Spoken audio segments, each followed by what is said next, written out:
Avez-vous déjà entendu le mot « enfer » sur votre chemin? Cela résonne dans un coin de votre mémoire, n'est-ce pas? Bon sang, mais que représente réellement ce terme?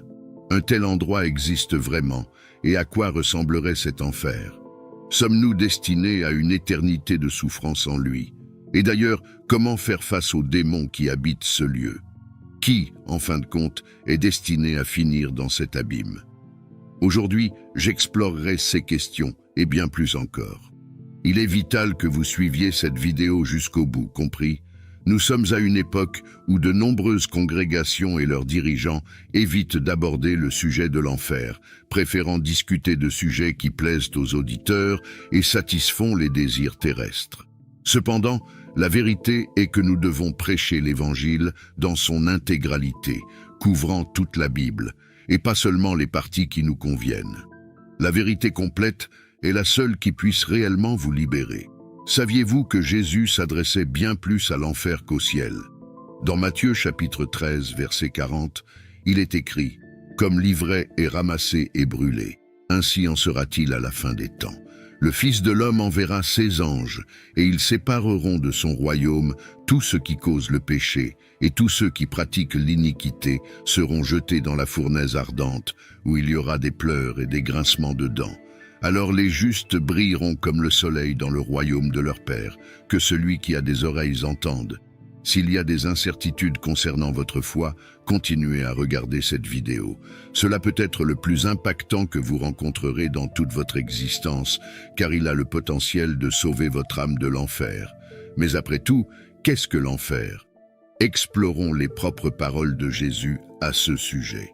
Premièrement, dans Matthieu chapitre 25, verset 41, il déclare à ceux qui sont à sa gauche « Éloignez-vous de moi, vous maudits, dans le feu éternel préparé pour le diable et ses anges. » Il est évident que l'enfer est un lieu de feu éternel, initialement destiné au diable et à ses démons. Qu'est-ce que cela implique? Si quelqu'un va en enfer, il ne sera pas seul. De nombreuses personnes ayant vécu des expériences de mort imminente, comme Bellua, déclarent avoir vu des démons en entrant en enfer.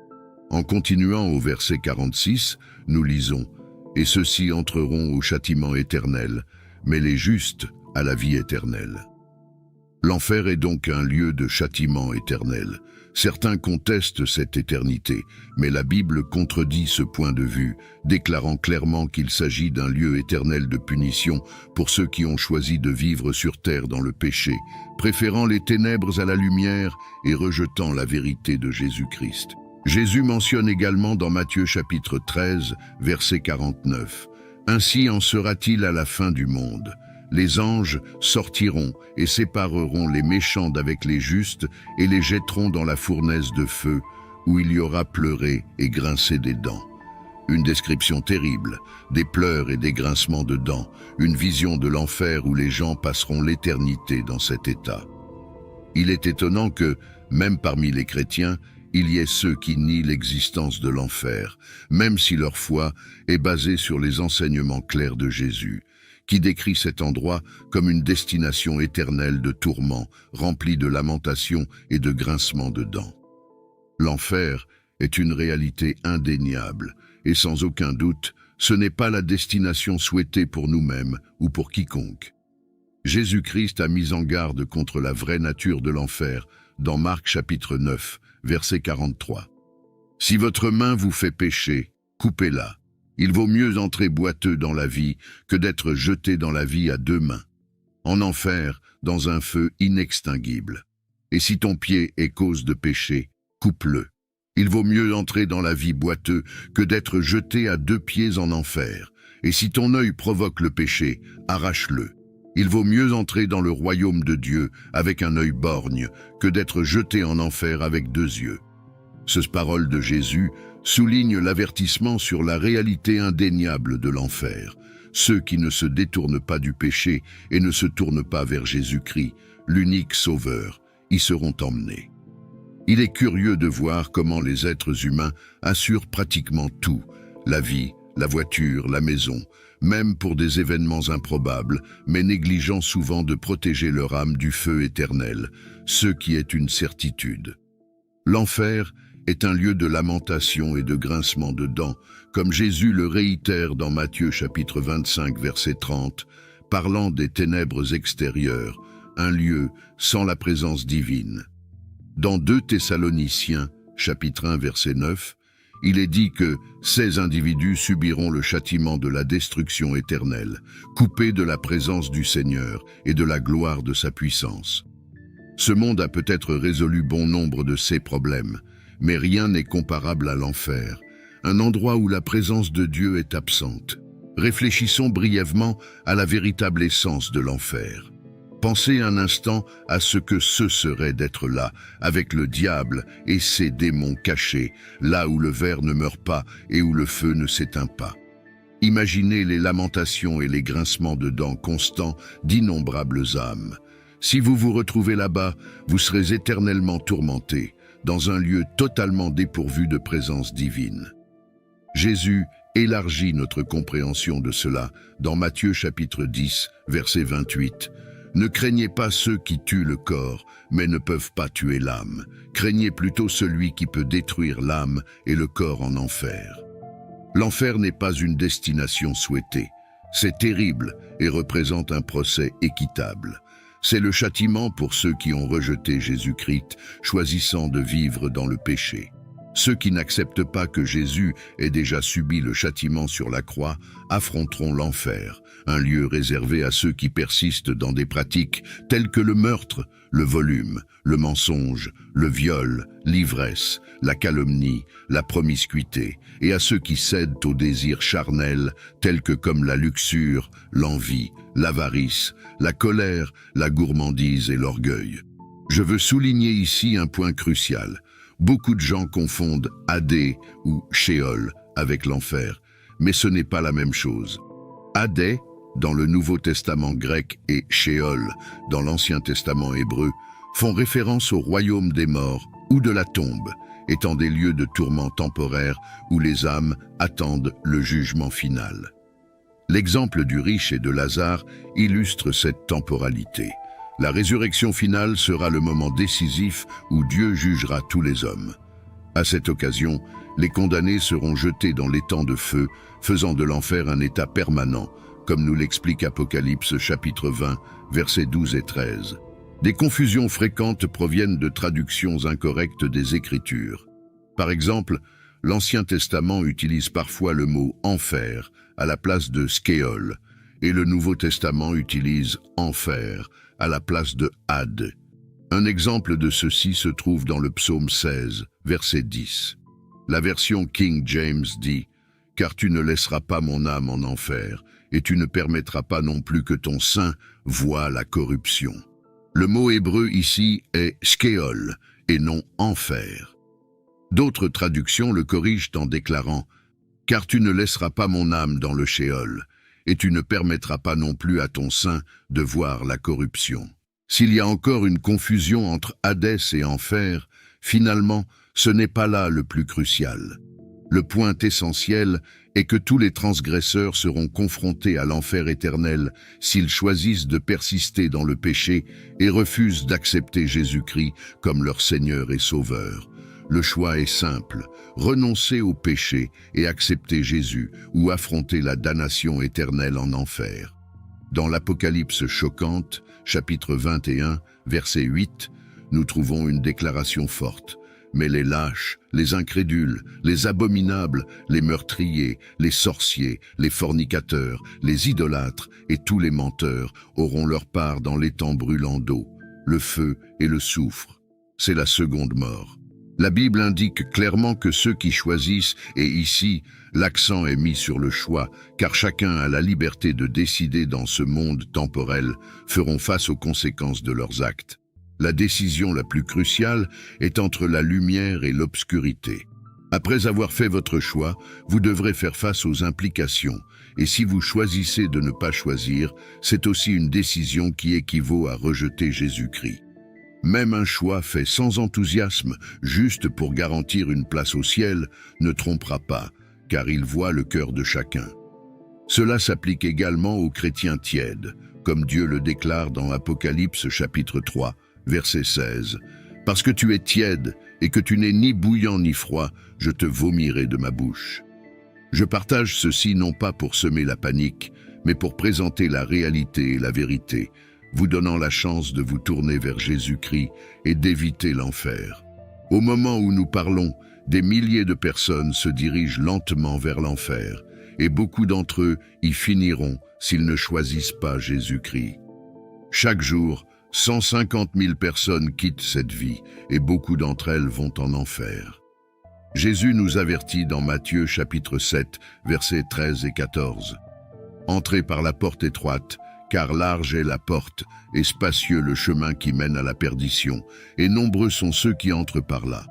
Mais étroite est la porte, et rétrécissez le chemin qui mène à la vie, et rares sont ceux qui le trouvent. » Cela nous rappelle la nécessité de faire le bon choix.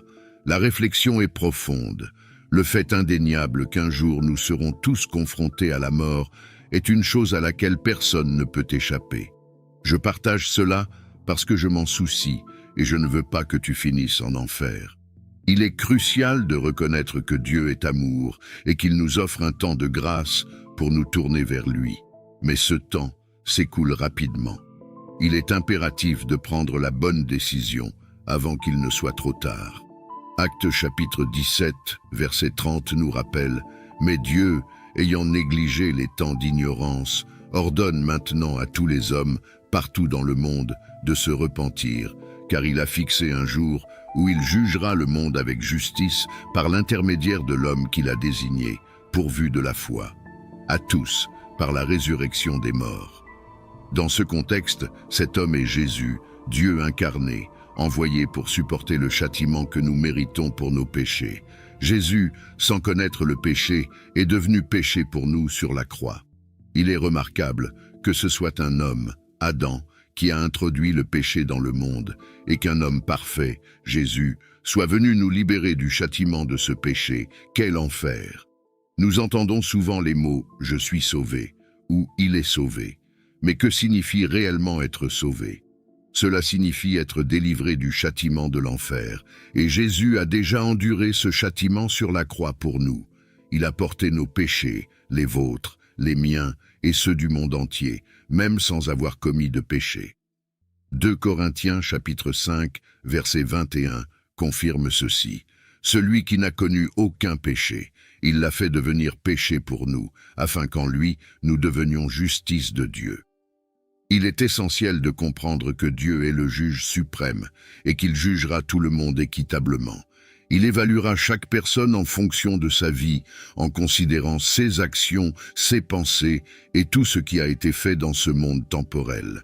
Dieu voit même ce que nous pensons être caché, les actions secrètes et les pensées cachées. Il voit tout et jugera le cœur de chacun, comme nous le dit Romains chapitre 2 verset 16. Le jour où, selon mon évangile, Dieu jugera les secrets des hommes par Jésus-Christ. Rappelez-vous que Dieu est omniscient, saint, parfait et juste. Même un seul péché reste un péché et personne n'est parfait. Nous sommes tous coupables de péché, comme le déclare Romains chapitre 3, verset 23. Car tous ont péché et sont privés de la gloire de Dieu. Dieu, étant aussi juste que nous le savons, jugera toute injustice et tout ce qui ne va pas dans ce monde, causant tant de souffrance et de douleur. Les gens se demandent souvent ce qui ne va pas dans le monde, mais la réponse réside dans le péché qui y est entré. Beaucoup veulent blâmer Dieu pour les afflictions du monde, mais le véritable blâme revient au péché humain. Comprendre cette vérité est essentiel pour réaliser l'importance de la rédemption offerte par Jésus-Christ. Avec la réalité effrayante selon laquelle une personne est victime d'agressions sexuelles toutes les 98 secondes dans le monde, l'ampleur du péché et la nécessité d'un jugement divin deviennent claires. Dieu, dans sa justice, jugera tous les pécheurs. Il n'a pas épargné même les anges lorsqu'ils ont péché. Par conséquent, il ne pardonnera certainement pas à ceux qui persistent dans leur péché, comme nous prévient Pierre 2, verset 4. Car si Dieu n'a pas épargné les anges quand ils ont péché, mais les a jetés dans l'enfer et les a livrés dans les cachots des ténèbres, les réservant au jugement. Cela nous fait réfléchir à ce que sera l'enfer et quelles seront les punitions. Nous savons qu'il y aura différents niveaux de punition, comme mentionné dans Apocalypse, chapitre 20, verset 12. Je vis les morts, grands et petits, debout devant le trône, et les livres furent ouverts, et un autre livre fut ouvert, qui est le livre de vie. Et les morts étaient jugés d'après ceux qui étaient écrits dans les livres, selon leurs œuvres. Cela indique que chaque personne sera évaluée individuellement en fonction de ses actions. Jésus aborde cette question en décrivant le méchant serviteur dans ses paraboles, mettant en garde contre ceux qui, pensant que le Seigneur tarde, commencent à agir de manière inappropriée, en faisant du mal aux autres et en se livrant à un comportement destructeur. Cela nous rappelle solennellement que nos choix ont des conséquences éternelles et qu'il est crucial que nous vivions de manière responsable et juste en recherchant la rédemption par Jésus-Christ.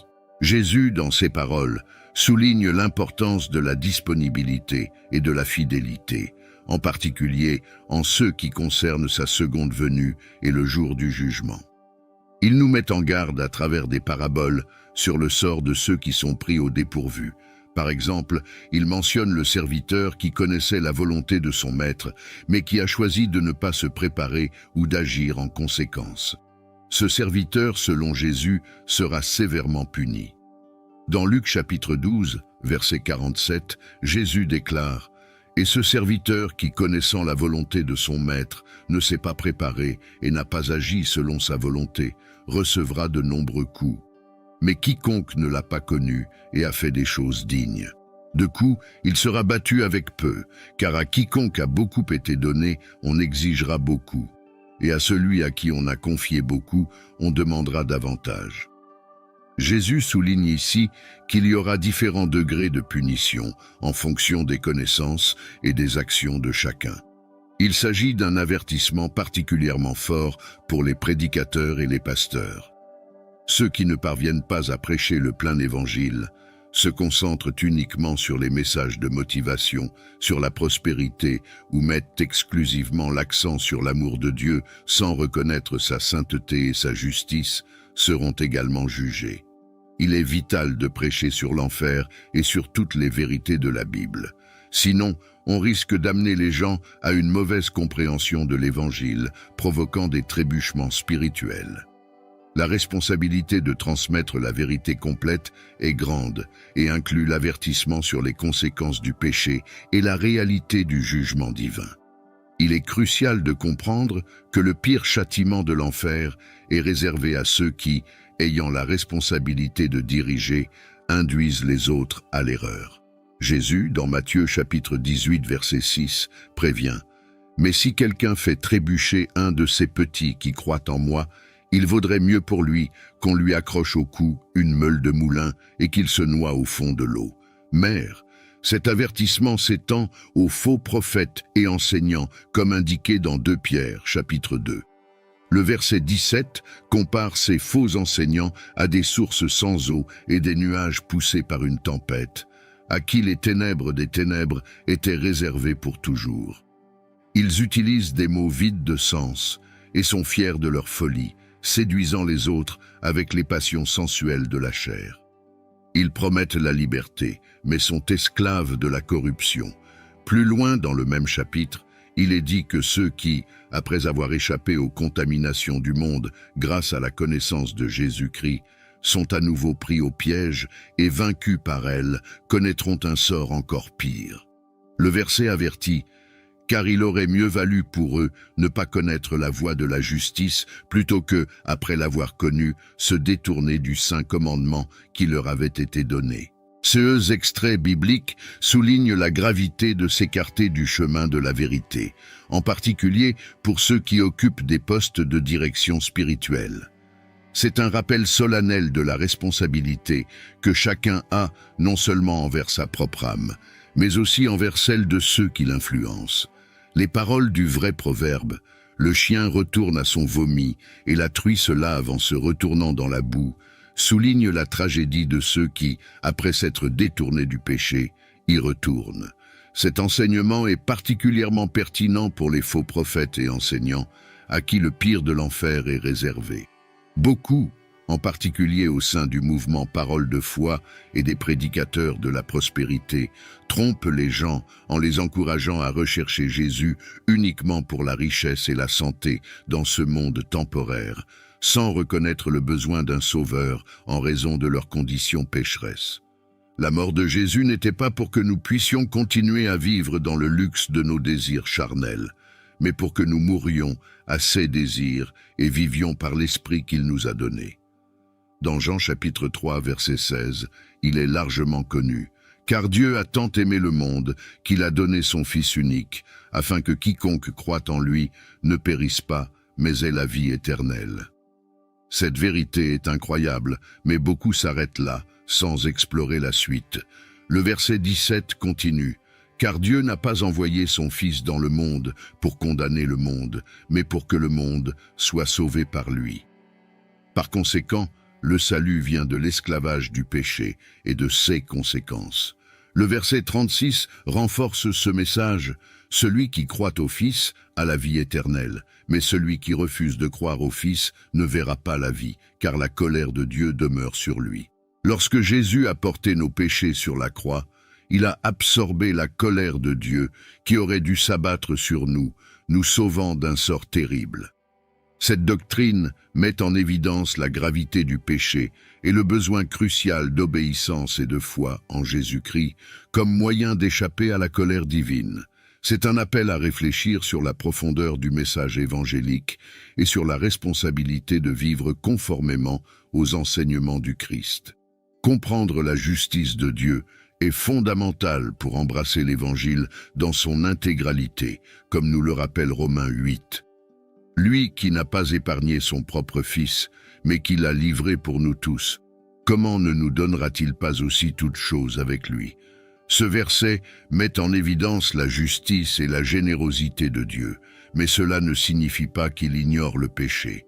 Certaines personnes adoptent l'idée que Dieu, parce qu'il est amour, pardonne tous les péchés sans exiger de repentance ou de changement. Une vision limitée de la nature divine promue par certaines églises qui mettent uniquement en avant l'amour de Dieu, négligeant sa sainteté et sa justice. Il en résulte une foi tiède qui ne reflète pas la véritable nature de l'engagement chrétien, comme mentionné dans Apocalypse chapitre 3, verset 16. Ainsi, parce que tu es tiède et que tu n'es ni froid ni bouillant, je te vomirai de ma bouche. Dieu est amour, certes, mais il est aussi saint et juste. Il ne peut pas ignorer le péché pour permettre l'entrée au ciel. Il est nécessaire de devenir un chrétien né de nouveau, demandant à Dieu le pardon de ses péchés. L'idée d'être une bonne personne ne suffit pas pour parvenir au salut. Tous sont péchés, comme le dit Romains chapitre 3, verset 23, car tous sont péchés et sont privés de la gloire de Dieu. Si vous avez déjà menti, vous êtes un menteur. Si vous avez déjà volé, vous êtes un voleur. Le péché nous sépare de Dieu, mais la bonne nouvelle est que Jésus-Christ ouvre la voie à la rédemption et au salut. Reconnaître cette vérité et rechercher le pardon et la transformation en Christ est le chemin vers la vraie vie éternelle. La compréhension que personne ne peut se sauver soi-même est fondamentale dans la foi chrétienne, comme nous le rappelle Jacques chapitre 2, verset 10. Car quiconque observe toute la loi, mais trébuche sur un seul point, est coupable de tous. Cela met en évidence l'impossibilité d'atteindre la perfection et le salut par nos propres efforts ou nos bonnes œuvres. Le salut est un don de la grâce de Dieu, accessible par une vraie foi en Jésus-Christ. Lorsque nous acceptons le sacrifice de Jésus sur la croix, où il est mort pour nos péchés, nous sommes déclarés justes devant Dieu. Cette transformation s'accompagne du don du Saint-Esprit, qui nous conduit à une nouvelle vie caractérisée par les bonnes œuvres et les fruits de l'Esprit, non pas comme moyen de salut, mais comme preuve de la transformation qui s'est produite en nous. Les premiers chapitres de la lettre aux Romains clarifient comment Dieu nous déclare justes. Il est essentiel de comprendre qu'il nous a fourni une voie pour échapper à l'enfer, cette voie passant exclusivement par Jésus-Christ. Romains 3 réitère cette vérité, affirmant que nous sommes justifiés par la grâce de Dieu, un don accordé par la rédemption qui est en Jésus-Christ. Dieu a présenté le Christ comme une propitiation par son sang, reçu par la foi. Cela démontre la justice de Dieu qui, dans sa patience divine, a négligé les péchés passés. À l'heure actuelle, Dieu a manifesté sa justice pour être juste et justifier ceux qui ont foi en Jésus. Ainsi, le message central de l'Évangile est que, même si tous ont péché et sont privés de la gloire de Dieu, il existe un chemin de justification et de salut ouvert à tous ceux qui croient en Jésus-Christ. C'est un message d'espérance, de justice et d'amour qui révèle le caractère juste et miséricordieux de Dieu. Le récit de l'homme riche et de Lazare, raconté dans Luc chapitre 16, versets 19 à 31, sert de puissant rappel de la réalité du châtiment éternel et de l'importance du salut offert par Jésus-Christ. Dans cette parabole, Jésus décrit un homme riche, jouissant du luxe, contrastant avec Lazare, un pauvre couvert de plaies à la porte du riche, n'aspirant qu'aux miettes qui tombaient de sa table. Après leur mort, Lazare a été emmené par des anges aux côtés d'Abraham, symbolisant le confort et la paix après la mort, tandis que l'homme riche faisait face aux tourments dans l'Hadès. Dans sa souffrance, il supplie Abraham d'envoyer Lazare lui rafraîchir la langue avec de l'eau, mais on lui parle d'un grand gouffre qui empêche une telle aide. Le riche demande alors à Lazare de prévenir ses 5 frères, afin qu'ils ne partagent pas le même sort de tourment. Ce récit illustre qu'après la mort, il n'y a plus de chance de changer le destin, nous appelant à réfléchir sur nos vies et à accepter le salut offert par Jésus-Christ à travers son sacrifice. Le prix des péchés a été payé, et ce n'est qu'en acceptant ce sacrifice que nous sommes sauvés du châtiment de l'enfer éternel. La parabole met non seulement en garde contre les conséquences de la négligence spirituelle, mais souligne également la compassion, l'amour des autres et l'importance de la foi et de l'humilité. Cela nous met au défi de vivre d'une manière qui reflète les valeurs du royaume de Dieu et de reconnaître l'urgence du message évangélique. La conversation entre l'homme riche et Abraham, dans la parabole de Lazare, citée dans Luc, reflète le désir d'entendre et de répondre aux messages contenus dans les Écritures. Abraham souligne que si les gens n'écoutent pas Moïse et les prophètes, ils ne seront pas convaincus si quelqu'un ressuscite des morts. Cela indique que la révélation de Dieu à travers sa parole est suffisante pour conduire à une véritable compréhension et à la repentance. L'histoire nous offre également une vision du tourment dans l'Hadès, un état d'attente jusqu'au jour du jugement dernier, rappelant qu'après la mort, il n'y a plus d'opportunité de changement ou de repentance. Les habitants d'Hadès, comme l'homme riche, sont pleins de remords, mais il est trop tard pour eux. Cette histoire est un puissant appel à la réflexion sur la vie et la destinée éternelle. Les cimetières sont des rappels tangibles que chaque génération avant nous a traversé ce monde et a affronté le sort de la mort. La mort est un destin commun à tous, quelle que soit la renommée, la richesse ou le statut. Chaque seconde où nous respirons dans nos poumons est une opportunité donnée par Dieu de se tourner vers lui et de l'accepter comme Seigneur et Sauveur. Dieu nous a créés et veut que nous soyons avec lui dans le nouveau ciel et la nouvelle terre. Le choix entre le paradis et l'enfer dépend de nous et de notre réponse à l'appel de Dieu. Actes chapitre 17, verset 26, souligne la proximité et l'accessibilité de Dieu à nous tous. Et d'un seul homme, il fit toutes les nations des hommes, afin qu'elles habitent sur toute la surface de la terre. Cet extrait souligne que Dieu n'est pas loin, il est proche et accessible à tous ceux qui le cherchent. Le message évangélique est universel et accessible à tous, offrant salut et espérance. Le message du chapitre 17 d'Actes souligne l'intention de Dieu d'établir des périodes et des limites à l'existence humaine, dans le but que les gens cherchent Dieu, tâtonnant dans sa direction pour le trouver. La beauté de ce passage réside dans l'affirmation que notre existence même est intrinsèquement liée à Dieu et qu'il est toujours à notre portée. Si vous regardez cette vidéo, c'est parce que Dieu vous donne le temps de prendre une décision cruciale. Le choix peut paraître compliqué, mais au fond il est simple. Choisir entre les ténèbres et la lumière, choisir Jésus-Christ, La repentance des péchés et la foi en Jésus sont les chemins du salut.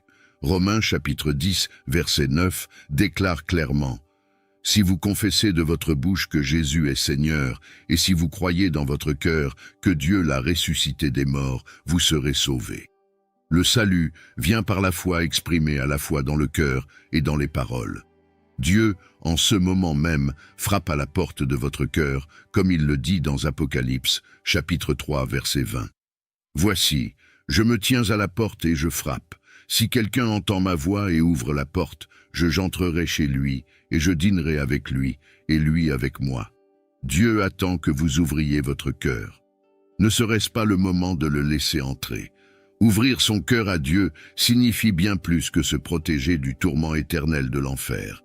Il s'agit aussi de trouver votre véritable identité en Jésus-Christ. Il est le Créateur, et dans son dessein, nous trouvons notre véritable objectif et notre véritable signification. C'est une opportunité de transformation et de rédemption, une invitation à une vie pleine et éternelle en communion avec Dieu. Votre existence sur terre n'est pas un accident, mais simplement le produit d'une combinaison aléatoire d'éléments chimiques. Il existe un objectif plus vaste, une vérité profonde qui dépasse les explications matérielles ou scientifiques. Accepter cette vérité est la première étape pour trouver les réponses que vous cherchez. Ce n'est pas dans les choses matérielles comme la drogue, l'argent, les relations, les voyages, l'alcool ou les passe-temps que nous trouverons la véritable satisfaction. Ce vide profond que vous ressentez, ce sentiment qu'il manque quelque chose, ne peut être comblé par des expériences ou des possessions matérielles. Jésus-Christ est la seule porte vers ce vide intérieur, comme le déclare Jean chapitre 4 verset 24. Dieu est esprit, et il faut que ceux qui l'adorent en esprit et en vérité. Lui seul peut remplir cette partie spirituelle en vous, transformant votre vie et ma propre expérience. Je peux en témoigner. Je vivais selon mes désirs charnels, me livrais à une consommation excessive d'alcool et à la fête, loin d'être considéré comme une bonne personne. Mais lorsque Jésus-Christ m'a ouvert les yeux sur la vérité, je ne pouvais plus y échapper. En l'acceptant, c'était comme si je commençais vraiment à vivre, recevant la vie spirituelle et l'Esprit de Dieu. Ma vision de la vie a radicalement changé. Cette transformation est ce que Jésus propose à chacun de nous. Il nous appelle à une vie de vraie liberté et de véritables objectifs. En acceptant Jésus, non seulement nous échappons au jugement éternel, mais nous entrons également dans une relation avec Dieu qui remplit nos vies de paix et de vraie joie. C'est une invitation à découvrir qui nous sommes réellement et à vivre selon le plan divin qu'il a établi pour chacun de nous. Votre décision de vous tourner vers Dieu et d'accepter Jésus-Christ comme votre Seigneur et Sauveur est une étape fondamentale vers une vie transformée. Si vous avez sincèrement prié, recherchant le pardon et la rédemption que seul Dieu peut vous offrir, vous faites désormais partie de la famille de Dieu. Accueillir. Cependant, le chemin ne s'arrête pas là. Le chemin chrétien est un voyage continu de croissance, d'apprentissage et de transformation. Je vous encourage à continuer à chercher Dieu, à étudier la Bible, à participer à une communauté de foi et à cultiver une relation quotidienne avec Dieu par la prière et la méditation. Rappelez-vous toujours que Dieu vous aime profondément. Son amour est inconditionnel et il a un plan merveilleux pour votre vie. En vous abandonnant à lui et en cherchant à vivre selon sa volonté, vous découvrirez un but et une satisfaction que le monde ne peut pas offrir. Si vous souhaitez grandir spirituellement, envisagez de regarder des vidéos et des contenus qui renforcent votre foi, participez à des études bibliques et trouvez une communauté de croyants avec qui vous pourrez partager votre chemin. La vie chrétienne est plus riche et plus complète lorsqu'elle est vécue en communion avec d'autres croyants. Que Dieu vous bénisse abondamment sur votre nouveau chemin de foi et gardez à l'esprit qu'en plus de l'amour de Dieu, vous comptez également sur le soutien et l'affection des frères et sœurs en Christ. Continuez à chercher Dieu et permettez-lui de guider chaque étape de votre chemin.